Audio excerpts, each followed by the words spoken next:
جھاڑ جھنکار کی طرح ہو تو کون ان سے ڈرے گا؟ ان کے اندر تو خود کچھ نہیں ہے.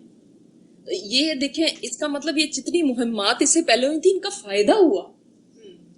ان کا فائدہ ہوا. یہ آپ صلی اللہ علیہ وسلم کی حکمت تھی کہ یہ جو سارا اس سے پہلے کی مہمات تھی. تو آپ دیکھیں کیسے بالکل ویو بدل گئی ہے نا. کل تک کیا تھے یہ اور کیا، اور آج یہ ابو سفیان دوڑا ہوا جا رہا ہے. اب اس کو بھیج رہے ہیں کہ جاؤ جاؤ جا کے تم ذرا صحیح کر کے آؤ سارے حالات. ادھر قریش نے اپنی غلط کاری محسوس کی اور اس کے نتائج سے خوف زدہ ہوئے. اس لیے جھٹ سے ابو سفیان کو مدینہ بھیجا کہ وہ عہد کو پختہ کرے اور مدت اور بڑھا دے. ابو سفیان مدینہ پہنچا. کل تک دیکھا تھا حدیبیہ میں کیسے وہ اچھل رہے تھے، اور آج دیکھو کیسا سب کچھ پلٹ گیا. یہ ہوتا ہے اللہ کی مدد جب آتی ہے اور انسان صبر کرے نا. تو کتنے سال ہوئے ابھی حدیبیہ کو؟ 6 میں ہوئے. اور اب کیا 8 ہو. تو 2 سال کے عرصے میں صرف 2 سال تو کچھ بھی نہیں. تو ابو سفیان مدینہ پہنچا تو اپنی صاحبزادی ام المؤمنین ام حبیبہ کے گھر آیا. ان کا نام کیا تھا؟ یہ تو لقب ہے نا ان کا نام کیا تھا؟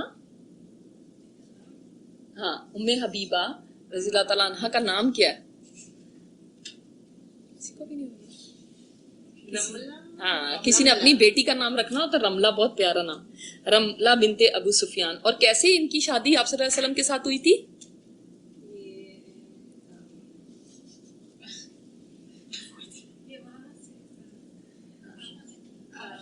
حبشہ میں شروع کے اندر انہوں نے ہجرت کی تھی اور وہاں پہ ان کا جو ہسبینڈ تھا وہ مرتد ہو گیا تھا.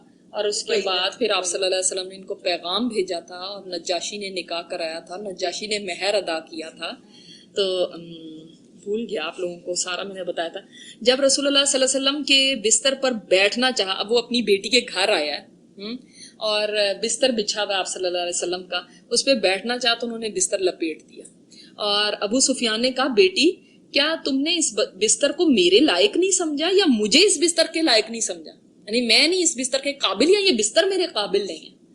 انہوں نے کہا یہ رسول اللہ صلی اللہ علیہ وسلم کا بستر ہے اور آپ ناپاک مشرک ہیں. ابو سفیان نے کہا واللہ میرے بات تمہیں شر پہنچ گیا کہ تجھے تو کچھ ہو گیا، جیسے ہم کہتے ہیں کہ آؤٹ آف یور مائنڈ اس طرح سے ہو گئی.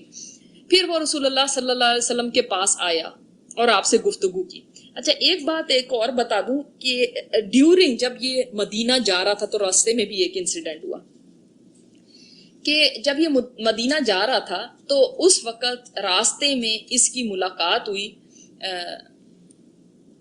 بدیل سے، جو کہ آپ صلی اللہ علیہ وسلم کے پاس غزا کا جو آدمی تھا.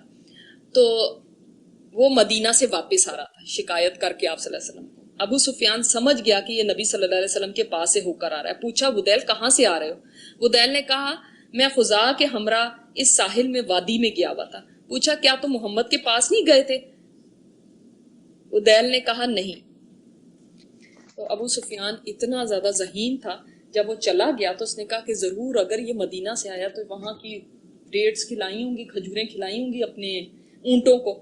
تو وہ جب چلا گیا تو وہاں جہاں پہ بدیل نے اپنے اونٹ کو بٹھایا تھا اور اس کی مینگنی تھی تو ابو سفیان نے وہ توڑی اور اس کے اندر کھجور کی گٹھلی تھی اور اس نے کہا یہ جو ہے نا یہ مدینہ کی کھجور ہے. کتنے یہ ذہین لوگ تھے یعنی. اور کہنے لگا میں خدا کی قسم کھا کے کہتا ہوں بدیل محمد صلی اللہ علیہ وسلم کے پاس گیا تھا. تو بہرحال وہ پھر مدینہ پہنچا اور اب وہ کتنے زمانے بعد اپنی بیٹی سے مل رہا ہے. سوچے حبشہ چلی گئی تھی، پھر حبشہ سے حضرت جعفر کے ساتھ آئی ہیں. پھر ابو سفیان وہاں سے نکل کر بیٹی کے پاس سے نکل کے آپ صلی اللہ علیہ وسلم کے پاس گیا. آپ صلی اللہ علیہ وسلم سے گفتگو کی اور آپ نے کوئی جواب نہیں اس کو دیا. آپ صلی اللہ علیہ وسلم خاموش رہے. وہ جاننا چاہتا تھا اب کیا ہے فیصلہ، آپ بتائیں، آپ ہمیں جو بھی مطلب اس کی مدت بڑھا دیں، جانے دیں، یہ سب. لیکن آپ صلی اللہ علیہ وسلم نے کوئی جواب نہیں دیا. اس کے بعد دیکھیں اس کو بھی پتا ہے کہ نمبر 2 کون ہے. ابو بکر صدیق کے پاس گیا. آج بھی لوگ کہتے ہیں نہیں آپ صلی اللہ علیہ وسلم کے بعد حضرت علی کو بننا چاہیے تھا یا کچھ ہے. اس کو بھی پتا ہے جو اس وقت دشمن ہے کہ ان کے بعد سیکنڈ ان کمانڈ کون ہے.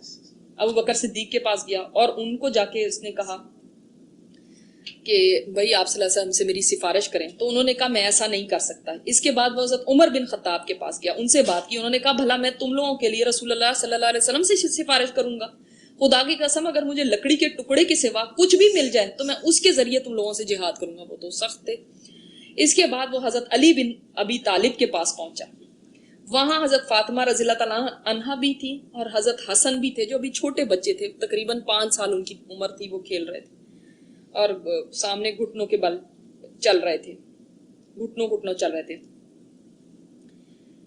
اچھا، پھر اس نے آ کے کہا اے علی میرے ساتھ تو تمہارا بڑا گہرا نسبی رشتہ بھی ہے، کیونکہ پیچھے سے جا کے ابو سفیان بھی تو آپ صلی اللہ علیہ وسلم کے اس میں مل جاتا ہے نا ایک، تو میں ایک ضرورت سے آیا ہوں، ایسا نہ ہو کہ جس طرح میں نامراد آیا ہوں اسی طرح نامراد واپس چلا جاؤں، تم میرے لیے محمد صلی اللہ علیہ وسلم سے سفارش کرو۔ حضرت علی نے فرمایا ابو سفیان تجھ پہ افسوس ہے، رسول اللہ صلی اللہ علیہ وسلم نے ایک بات کا عزم کر لیا، ہم اس بارے میں آپ صلی اللہ علیہ وسلم سے کوئی بات نہیں کر سکتے۔ اب یعنی کسی کو جرت نہیں تھی کہ وہ آپ صلی اللہ علیہ وسلم سے اس بارے میں اب کوئی بات کرے، تو انہوں نے صاف فرما دیا۔ اب آپ دیکھ لیں یہ ابو سفیان ہی ہے نا، وہ سردار جو عہد میں لے کر آیا تھا، وہ جو سردار جس کی وجہ سے بدر ہوئی تھی، وہ سردار جو احزاب کے اندر اتنا لشکر جمع کر کے لایا تھا، اب وہ کیسے کہ کبھی اس کے پاس جا رہا ہے کبھی اس کے پاس جا رہا ہے، آپ صلی اللہ علیہ وسلم سے سفارش کرو، آپ صلی اللہ علیہ وسلم سے سفارش کرو۔ حالات زندگی میں ایک جیسے نہیں رہتے، اس سے پتہ ہونا چاہیے۔ جو لوگ بہت تکبر کرتے ہیں اور اپنے آپ کو بہت بڑی چیز سمجھتے ہیں، ان کو اس چیز کو سمجھنا چاہیے کہ ایک دن اللہ تعالیٰ ان کو اس سچویشن میں بھی لا سکتا ہے کہ پھر در بدر گھوم رہے ہیں۔ اور اس کے بعد وہ حضرت فاطمہ کی طرف متوجہ ہے، یعنی اس نے کسی کو نہیں چھوڑا، کہنے لگا کہ اے محمد صلی اللہ علیہ وسلم کی بیٹی، کیا تم ایسا کر سکتی ہو کہ اپنے اس بیٹے کو حکم دو کہ وہ لوگوں کے درمیان پناہ دینے کا اعلان کر کے ہمیشہ کے لیے عرب کا سردار ہو جائے؟ یعنی یہ حضرت حسن جو ہے یہی کچھ کرتے ہیں، یہی جا کے یعنی اب مجھے امان دے دو ہمیں، یعنی آپ کو پتا ہے نا کہ اس زمانے کے اندر اگر ایک فرد بھی مسلمانوں کا امان دے دیتا کسی کو، سمجھ لے سیکیورٹی دے دی، اس نے کہہ دیا میری امان میں ہو، تو وہ ساروں کی طرف سے امان ہوتی تھی، اب کوئی اس کو کچھ نہیں کہے گا۔ یعنی اگر کوئی چھوٹا بھی اٹھ کے امان دے دے گا نا تو وہ بندہ سیکیور ہو گیا یا وہ قبیلہ سیکیور ہو گیا۔ تو اس نے کہا اسی سے کچھ کرا دیں میرا، یعنی آپ اندازہ کریں گے کہاں وہ سردار ہے اور کہاں یہ اس کی حالت ہو گئی ہے۔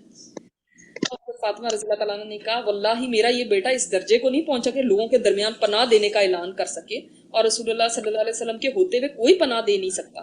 اب اتنی کوششیں کر کے ناکام ہو کے وہ تو اس کو تو اپنی آنکھوں کے آگے اندھیرا نظر آ رہا تھا کہ اب ہوگا کیا۔ اس سے پتہ چلتا ہے کہ وہ فورس ہی کر سکتے تھے کہ اگر مسلمان آ گئے ہم نہیں ان کا مقابلہ کر سکتے۔ یہ دیکھیں آپ نے یہ سارا جرنی پڑھا ہے نا، کہاں تھے اور کہاں سے کہاں پہنچے، اور آپ نے ایک ایک بات پڑھی ہے، کیا چیز ان کو یہاں تک لے کر آئی، اس کے اوپر آپ سوچئے گا کیا چیز لے کر آئی، کیا خاص بات تھی ان کے اندر، کیا تھا ان کے اندر کہ جو وہ اتنا یہ سفر کرتے اوپر ہی کو گئے ہیں، حالانکہ حالات کیسے تھے، بالکل ورس اس سے زیادہ کیا ہو سکتا ہے کہ قبیلہ آپ کو ڈس اون کر دے اور آپ یو آر نو ویئر، کیونکہ اس وقت میں قبیلے کے بغیر تو نہیں آپ کا سروائیول تھا، کہاں طائف کے اندر پتھر کا ہے، اور نہیں اس کے بعد ہجرت کر کے بھی آپ نکل رہے ہیں بے یارو مددگار خالی ہاتھ، کیسے نکلے ہیں وہاں سے، سوچیں اس بستی سے جو نکلنا ہے وہ کیسے ہے۔ اس کے بعد دیکھیں اور اب اس نے حضرت علی بن ابی طالب سے سخت گھبراہٹ اور مایوسی اور نا امیدی کی حالت میں کہا ابو الحسن میں دیکھتا ہوں معاملات بہت سنگین ہو گئے، لہٰذا مجھے کوئی راستہ بتاؤ، اب میں کیا کروں، مجھے کوئی طریقہ بتاؤ۔ جیسے انسان ڈیسپریٹ ہو جاتا ہے نا، اب مجھے بتاؤ میں کروں تو کروں کیا۔ حضرت علی نے فرمایا خدا کی قسم میں تمہارے لیے کوئی کارآمد چیز نہیں جانتا، البتہ تم بنو کنانہ کے سردار ہو، لہٰذا کھڑے ہو کر لوگوں کے درمیان امان کا اعلان کرو، یعنی لوگوں کو جمع کر لو اور ان کو کہو کہ کوئی ہے جو مجھے امان دیتا، اس کے بعد اپنی سرزمین میں واپس چلے جاؤ۔ ابو سفیان نے کہا کیا تمہارا خیال ہے یہ میرے لیے کچھ کام بنے گا، یہ کچھ حصے؟ فرمایا نہیں خدا کی قسم میں کوئی کام بنتا ہوا تو نہیں دیکھتا، لیکن اس کے علاوہ کوئی اور صورت میری تو سمجھ میں نہیں آ رہی۔ اس کے بعد ابو سفیان نے مسجد میں کھڑے ہو کے اعلان کیا لوگوں میں لوگوں کے درمیان امان کا اعلان کرتا ہوں۔ کسی نے بھی امان نہیں دی۔ کون ہوتا جو آپ صلی اللہ علیہ وسلم کے آگے بڑھ کے اور اس کو امان دیتا؟ سب کو ہی پتا تھا کہ